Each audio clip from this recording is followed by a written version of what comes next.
Então, pessoal, voltando, né, com o nosso assunto de Getúlio Vargas, a gente viu um pouco do que foi, de como ele entrou no governo, né? Vocês pegaram o vídeo que eu mandei a semana passada sobre o golpe de 30. A gente falou também da política do café com leite em Getúlio Vargas. Eu estou olhando para cá porque estou acompanhando com vocês. E a gente viu também, eu pedi para vocês precisarem para mim algumas características da Constituição criada no governo de Getúlio Vargas, né? Então, hoje a gente vai ver alguns problemas financeiros que tiveram nesse governo e depois a gente vai ver a questão da Constituição, com mais aprofundamento.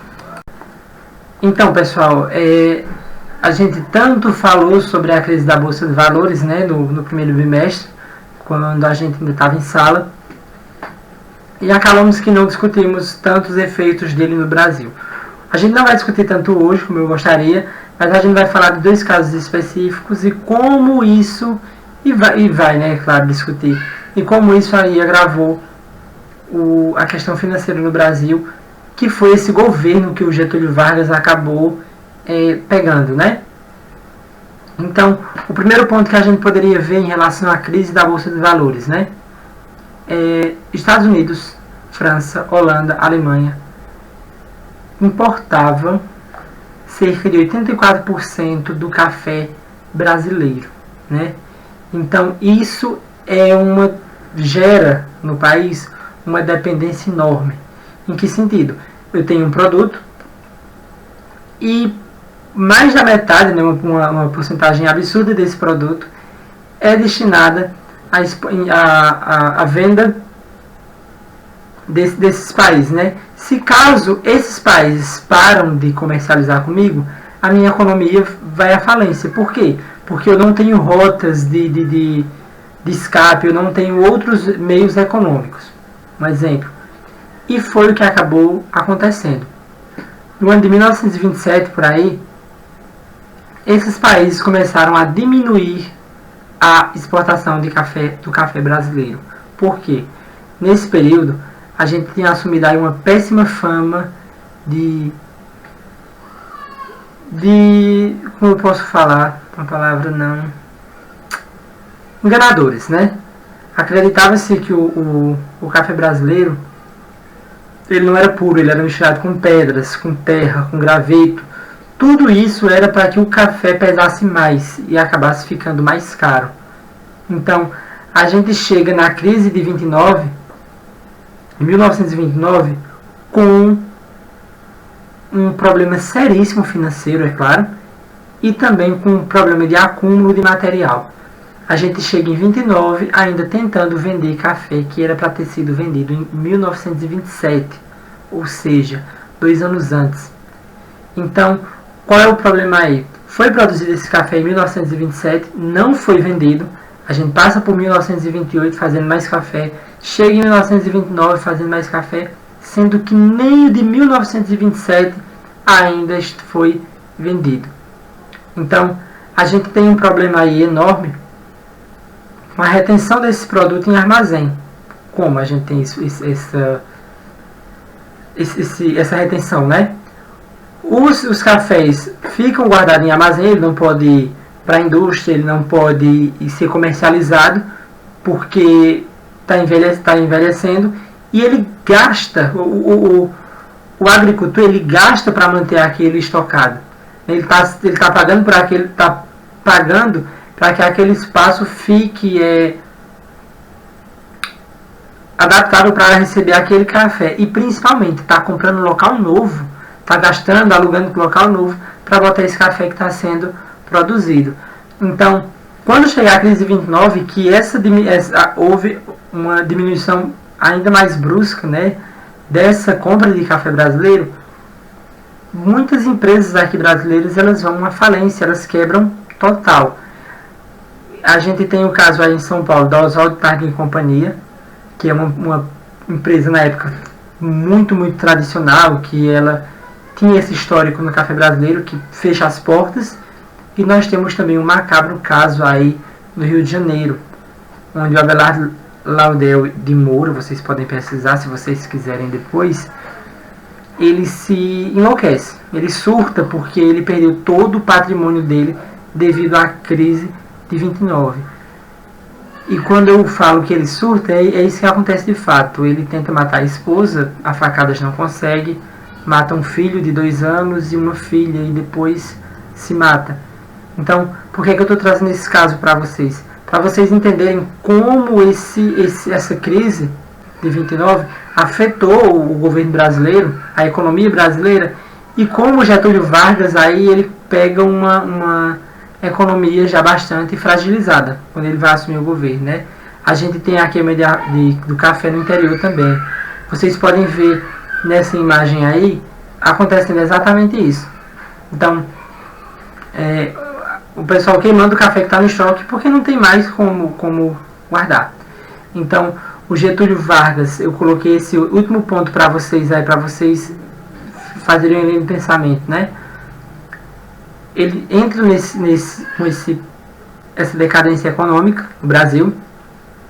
Ele faz uma queima de café que eu vou explicar um pouquinho mais à frente. Acontece o êxodo rural, né? Pela falta dessa plantação de café, as pessoas começam a vir do campo para a cidade. O que é que acontece quando essas pessoas chegam à cidade? Vocês já estudaram em sua geografia.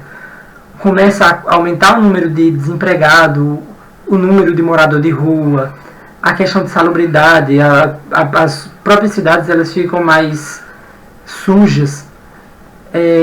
A gente tem aí o número de desemprego altíssimo, tudo isso em relações de cadeia, né? Uma coisa acontecendo e puxando a outra.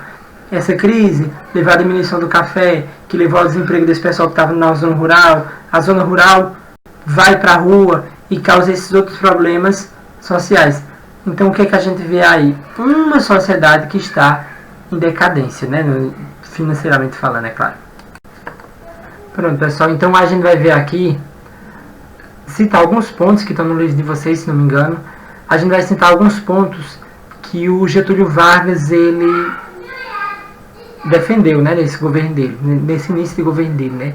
Primeiro, voto secreto e direto, ou seja, a população com direito a voto e sem sofrer pressões em cima disso. Por exemplo, a gente viu sobre o coronelismo, né, nas aulas anteriores, e como esses votos, por ser um voto aberto, as pessoas sabiam que você estava votando, acabavam que as pessoas votavam pressionadas por determinados grupos. Então Getúlio Vargas atendeu esse pedido dos democratas, né, e fez com que esse voto ele fosse secreto e fosse direto. Você não seria cúpulas, camadas do governo que votariam em presidente, seria um voto direto da população.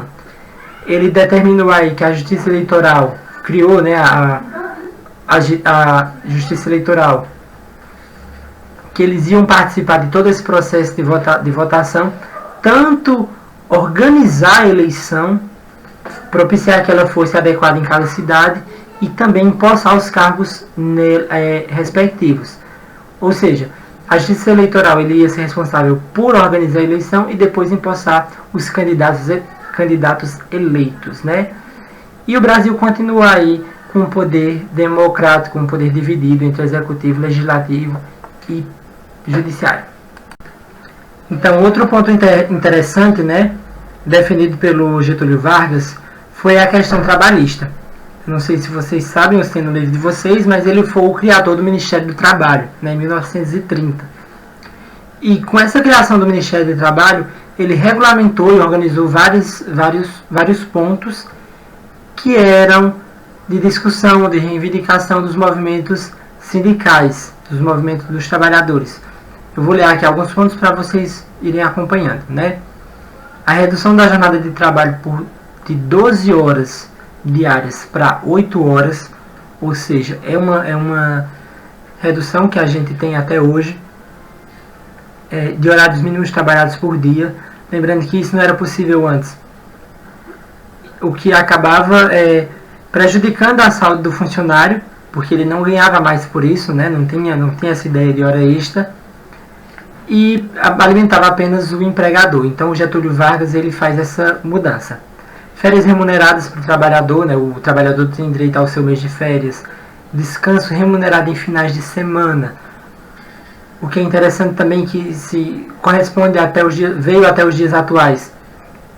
Essa questão do domingo, é claro que tem algumas empresas que adotam esse dia de trabalho, mas é claro que, percebam a diferença. Se aquele funcionário trabalha no domingo, ele tem direito a descanso outro dia da semana. Então, basicamente, cria-se aí no trabalho regulamentado, regularizado, cabe ao trabalhador esse dia de descanso durante a semana. Nós temos aí a criação de um salário mínimo, ou seja, se você está contratando alguém para trabalhar na sua empresa e você paga menos do que o exigido pelo governo, você está incorrendo aí em um crime, né? Com as suas restrições jurídicas, né? Então vejam só, nós temos também um ponto muito interessante. Todos esses que eu elenquei agora sobre o trabalhador. A multa pela rescisão de contrato. A partir dessa criação do Ministério do Trabalho e dessas reformas que ele estava fazendo no campo trabalhista, a gente vai ver aí que um patrão, o dono de uma empresa, ele não pode demitir um funcionário de maneira aleatória, ou seja, de maneira arbitrária, sem explicação alguma, porque ele não gosta dele, porque ele desacatou ele ou coisa do tipo. Quando é que você vai poder demitir um funcionário? Quando ele não está cumprindo a sua função. Quando ele, por questão do funcionário, ele está fazendo alguma coisa errada que está prejudicando o encaminhamento da empresa. Quando você, no caso empregador, demite um funcionário sem justa causa, você, de acordo com essas novas reformas propostas pelo Getúlio Vargas, você tem que pagar uma multa a este funcionário que está sendo prejudicado. Outro ponto, agora esquecendo um pouco a questão dos trabalhadores, né, é a importância da atividade econômica e industrialização brasileira. Com os problemas que a gente tinha tido em relação ao café, o Getúlio ele começou a perceber que não tinha como o Brasil focar apenas na produção de café, porque quando isso em algum momento ruísse, entrasse em crise, não tinha nada para contrabalancear, ou seja, não tinha nenhum outro dispositivo econômico que conseguisse livrar o Brasil de uma crise financeira caso o café não desse certo. Então o que é que ele faz nesse sentido? Ele começa a investir em industrialização para que o comércio, a economia brasileira ficasse mais diversificada. Outra reforma interessante que o Getúlio Vargas ele propôs foi o investimento aí no ensino superior e na educação de forma geral, da básica, né, ao ensino superior. Alguns pontos aí são interessantes, que a gente pode analisar mais para frente, sobre como essa educação ela serviu para alimentar uma ideia de Getúlio Vargas como líder político e como salvador da nação e coisas do tipo. Agora a gente vai mais para a parte prática, que o que seria isso, né? Esse estímulo à formação de médico e advogado, esse estímulo à indústria, né? Que o Getúlio Vargas ele propôs uma educação que funcionasse em consonância com aquele Brasil que ele estava querendo construir mais industrializado, ou seja, cursos que fossem voltados a esse trabalho no comércio, no mercado, que favorecessem a economia nacional. E alguns pontos aí interessantes seriam a ideia de separar a educação por sexo, né? Mulher aprendia uma coisa, homens aprendiam outras, que talvez os pais ou avós de vocês tenham sentido um pouco dessa diferença.